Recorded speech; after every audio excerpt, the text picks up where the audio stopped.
Hi, I'm George Reiser. Welcome to Days with a T for Saturday, December 20th, 2008. The President-elect won my respect when he initially stood by the Reverend Jeremiah Wright, his longtime Chicago pastor. Pastor Wright had said some things that were considered unpatriotic or might have been considered un-American and harmful to Mr. Obama when he was running for the nomination for president.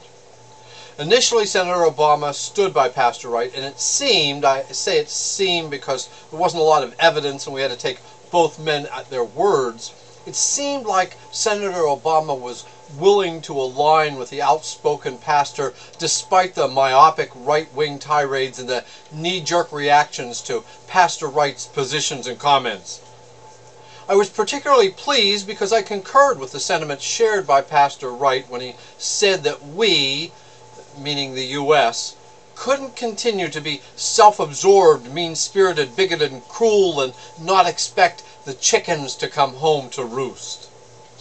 It seemed that Senator Obama was initially reluctant to withdraw his support from Pastor Wright, but succumbed to political necessity. Now, however, President-elect Obama's selection of Rick Warren, I hesitate to use the term pastor for Rick Warren, for his inaugural invocation is a slap in the face of all Americans who hate bigotry and discrimination. It is a signal that I don't understand and disappoints me more than I can say.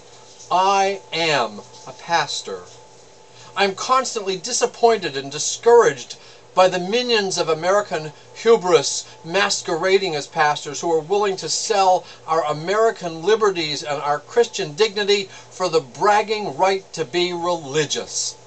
The most religious, the real religious, the correctly religious. I fear that we don't really want to embrace Christianity as a nation because what Jesus said about decency and inclusion doesn't leave room for a country that's comfortable with minorities that are systematically disenfranchised and victimized, and we do that.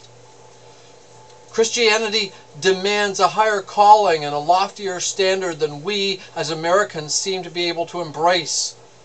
We seem to be only comfortable with equality on our own terms, and that equality has to implicitly put me first.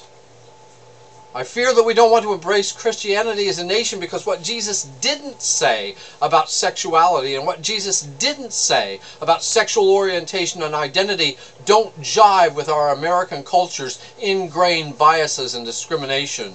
And if you don't believe me, consider that our President-elect asked Rick Warren to offer the invocation prayer at the inauguration, the prayer that asks God's presence and blessing upon the presidential inauguration.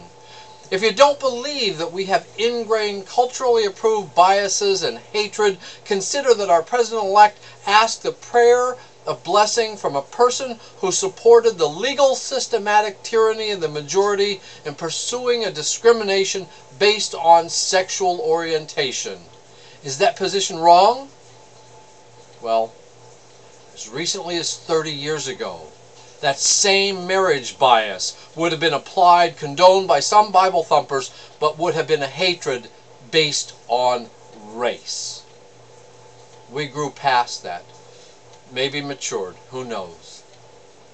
People like Rick Warren have new scapegoats that they can bully and victimize while falsely claiming religious legitimacy.